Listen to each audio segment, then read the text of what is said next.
Corruption तो भारत में design होता है। पूरी दुनिया में कहीं पे भी ट्रेन में कंबल नहीं मिलता, अब भारत में कंबल मिलता है अगर आप एसी कोच में चलेंगे तो। जानते हैं क्यों मिलता है भैया? आप जरा सोचिए, पहले करप्शन की डिजाइन कैसे होती है। हम लोग घर में जनरली 25 डिग्री टेम्परेचर रखते हैं, एसी चलाते हैं, एक चद्दर ओढ़ के सो जाते हैं। घर में कभी एसी चला के हम कंबल ओढ़ते हैं क्या? जोर से बोलिए जरा। नहीं, 25 डिग्री रखते हैं, कम एक चद्दर से काम हो जाता है। लेकिन कैसा डिजाइन किया जाता है? पहले ट्रेन के कोच का टेम्परेचर डाउन किया जाता है। जब ट्रेन में कोच का टेम्परेचर डाउन किया तो बिजली खपत बढ़ी कि नहीं बढ़ी? अब बिजली खपत आपसे वसूला जाएगा नहीं वसूला जाएगा? वसूला गया। अब बिजली खपत बढ़ गई, अब फिर आपको कंबल दिया जा रहा है, अब आप कंबल ओढ़ो। पहले आपको ठंडक बढ़ाई, फिर आपको कंबल दिया, कंबल ओढ़ लो। फायदा क्या है? जो ट्रेन में चद्दर होता है वो 100 रुपए का मिलता है। तो अगर 20% मान के चलो चद्दर पे कमीशन, तो कितना मिला एक चद्दर पे? 20 रुपए। लेकिन कंबल 1000 का होता है, तो कंबल खरीदा तो 20% कितना हुआ? कमीशन बढ़ा कि नहीं बढ़ा? चद्दर की धुलाई 10 रुपए में होती है। एक बार आपने सफर किया, चद्दर ओढ़ा, उसके बाद वो धुलने चला जाएगा, तो चद्दर की धुलाई 10 रुपए हुई। 10 रुपए का 20% कितना हुआ? 2 रुपए। कंबल की धुलाई 100 रुपए, तो कंबल की धुलाई में कितना मिला? 20 रुपए। ये भारत के रेलवे का सबसे पुराना घोटाला है, सबसे प्राचीन, जिसको कहते हैं करप्शन बाय डिजाइन। डिजाइन किया गया और हम इतने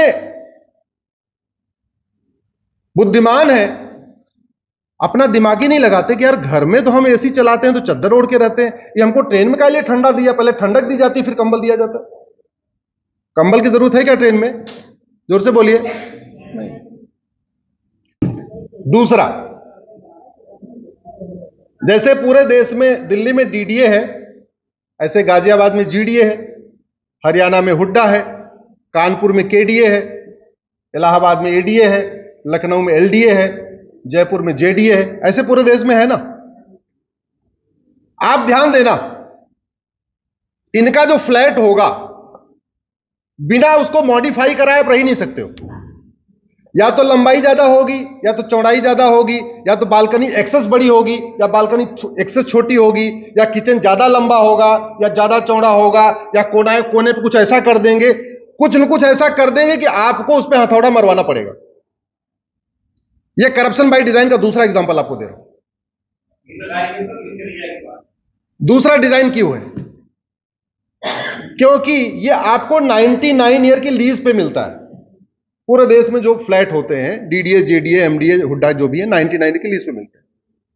तो 99 ईयर इनकी गारंटी भी होती है, लेकिन वो गारंटी तब तक है जब तक आप उसमें कोई मॉडिफिकेशन नहीं कराओगे। थोड़ा सा आपने उसका कमरा बदला तो गारंटी खत्म। अब आने के बाद आपका पूरा ढह जाए, गिर जाए, भूकंप आने पे दरार आ जाए, कुछ भी आ जाए, देखो भैया आपने इसमें छेड़छाड़ किया है, आपने इसकी बालकनी बढ़ा दिया, आपने ये कर दिया, आपने इसका प्लास्टर ऐसे मार दिया, आपने इसमें पीओपी लगवा दिया, आपने ये कर दिया, इसलिए गारंटी। ऐसा नहीं कि डीडीए, जीडीए, एमडीए, एडीए के इंजीनियर अनपढ़ है या उनको पता नहीं है कि बेडरूम की साइज क्या रखनी है, ड्राइंग रूम की साइज क्या रखनी है, कॉलम की साइज क्या रखनी है, किचन की साइज उनको पता है, लेकिन जानबूझ के थोड़ा बड़ा छोटा रखा जाता है, जिससे आप मजबूर होके गृह प्रवेश करने के पहले थोड़ा सा उसमें अल्ट्रेशन कराओ। अल्ट्रेशन करा दिया तो गारंटी खत्म। अब जब गारंटी खत्म तो बनाते समय एक 5 का मसाला लगवाओ, एक 10 का मसाला लगवाओ, उनको पता है ऐसी डिजाइन बनाया है, अगला अल्टर करेगा। तो सीमेंट बालू का रेशियो कुछ भी रख लो, सरिया की मोटाई कुछ भी रख लो, कुछ भी स्टैंडर्ड बना लो। रश्मि जी जानती है कि मेरी पीआईएल चल रही है सुप्रीम कोर्ट में, one nation one builder buyer agreement के ऊपर, uniform builder buyer agreement. Uniform के नाम से मेरी करीब 25 PIL है। Uniform age of marriage, uniform grounds of divorce, uniform adoption, uniform succession, uniform returns, ऐसे यूनिफॉर्म करके 25 PIL है। उसमें एक PIL है यूनिफॉर्म बिल्डर बायर एग्रीमेंट। उसमें पूरे देश के सभी राज्य सरकारों को नोटिस हुआ है। भारत में जितने बिल्डर उतने टाइप के उनके एग्रीमेंट। DLF का 70 पेज का है, तो यूनिटेक का 65 पेज का है, तो जेपी वालों का 45 पेज का है। मतलब जस्ट एग्जांपल आपको दे रहा हूं, किसी का 45 पेज, किसी का 50 पेज, किसी आप लोग फ्लैट लेते होगे तो आपने देखा होगा। ईमानदारी से बताना जिसने फ्लैट लिया हो, कभी पढ़ा उसको साइन करने के पहले? जोर से बोलिए जरा। आपने पढ़ा? इनके लिए ताली बजाइए, पहले मैडम पढ़िए। आपने पढ़ा? समझ आया कि नहीं?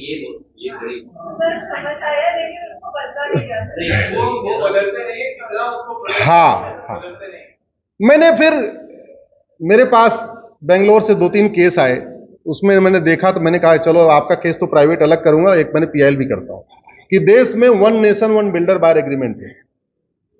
एक चीज बताओ, जब 25 बाई 50 के प्लॉट में स्टैंडर्ड है कि हाइट इतनी होनी चाहिए, स्ट्रेंथ इतनी होनी चाहिए, सरिया इतनी होनी चाहिए, तो यूपी में बने, दिल्ली में बने, बंगाल में बने, बिहार में बने, कहीं बने, क्या फर्क पड़ता है? इतना अंतर होता है भाई, जहां भूकंप जाना आना वहां थोड़ा 10% एक्स्ट्रा उसमें मटेरियल लगना चाहिए, जहां नॉर्मल वे में नॉर्मल लगना चाहिए। दूसरा, भारत में केवल 10% लोगों को अंग्रेजी आती है, 90% लोग को अच्छी अंग्रेजी नहीं आती, लेकिन उसको ऐसी भाषा में अंग्रेजी में आपका बिल्डर बायर एग्रीमेंट बनता है कि आप चाहो, पहली बात तो 70 पेज, दूसरा अंग्रेजी में ऐसे ऐसे लैटिन वर्ड, ग्रीक वाले वर्ड, ऐसे ऐसे वर्ड कि आप चक्कर खा जाओगे, शर्म के मारे बताओगे भी नहीं हमको समझ में नहीं आ रहा। कह रहे हैं कि 50 लाख का फ्लैट ले रहे हैं, यार कैसे? मतलब आपको थोड़ा ईगो भी आएगी ना भाई, 50 लाख का हम फ्लैट लेने आए तो हम कैसे बता दें हमको अंग्रेजी नहीं आती? आप साइन करके आ गए। अब जब साइन करके आ गए तो बाद में पता चला कि आपने अगर एक पेमेंट डिले किया तो 18% का ब्याज, और अगला 5 साल का डिले करके पोजीशन दे तब भी कोई उसके ऊपर ब्याज नहीं, कोई कंपनसेशन नहीं। उसके लिए मैंने PIL फाइल किया। तो मैं केवल आपको नटसेल में यह बताना चाह रहा था कि यह जो डिजाइन किया गया 70 पेज का बिल्डर बायर एग्रीमेंट, यह भी करप्शन बाय डिजाइन है। जैसे करप्शन बाय डिजाइन का पहला एग्जांपल है ट्रेन में कंबल देना। करप्शन बाय डिजाइन का दूसरा एग्जांपल आपको बताया कि जितना GDA, DDA, MDA, TDA के नक्शे होते हैं सारे उल्टे सीधे। चौथा आपको एग्जांपल दिया कि जब आप बिल्डर बायर एग्रीमेंट देखते हैं उसमें भी इतने क्लॉजेस, इतनी भाषा, और वो भी केवल अंग्रेजी में, वो भी 70 पेज का। बिल्डर बायर एग्रीमेंट मुश्किल से 10 पेज का बन सकता है। और सबसे बड़ी बात ये, आपके काम की उसमें एक भी बात नहीं होती। सरिया की क्या लंबाई होगी किसी बिल्डर बायर एग्रीमेंट में लिखा है क्या? जोर से बोलिए जरा। सरिया की संख्या कितनी होगी, सीमेंट बालू का रेशियो क्या होगा, कंक्रीट का रेशियो क्या होगा, M25 का कंक्रीट बनेगा या M22 का बनेगा या M20 का बनेगा, कहीं कुछ लिखा हुआ है क्या? नहीं, कुछ नहीं लिखा हुआ। सीलन आएगी तो कौन इसको ठीक कराएगा, सीपेज आएगी तो कौन ठीक कराएगा, कितने साल की गारंटी होगी? नहीं नहीं, हमने पैसे दे दिया, अपना कराते रहो, खत्म बात। जानते हैं क्यों? क्योंकि हम गुलामी की मानसिकता से बाहर ही नहीं आ पा रहे। हमने सवाल करना छोड़ दिया, हमने ये सोचना ही छोड़ दिया कि यार दिल्ली में इतना नशा तस्करी क्यों है, सिंगापुर में क्यों नहीं है। नशा की बात किसी ने किया था? किसने किया था नशे की बात? सच्चाई तो यह है कि दिल्ली की ऐसा कोई कॉलेज नहीं है जहां सिगरेट के पैकेट के अंदर गांजा नहीं बेचा जा रहा।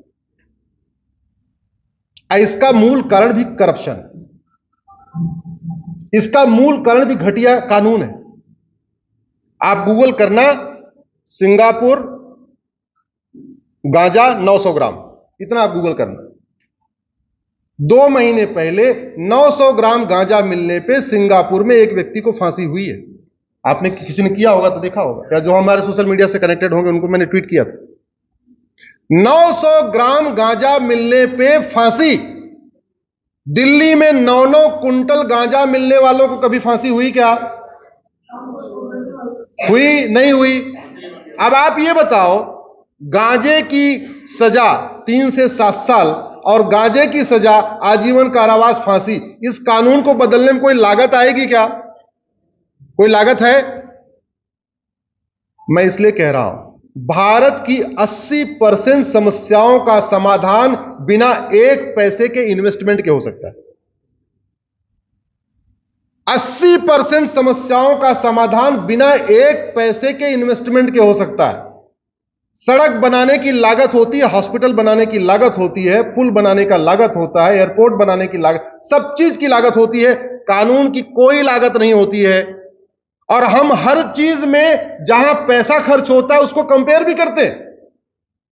हमारा शॉपिंग मॉल दुबई जैसा, हमारा एयरपोर्ट अमेरिका जैसा, हमारा ये वहां जैसा, हमारी ट्रेन वहां जैसी।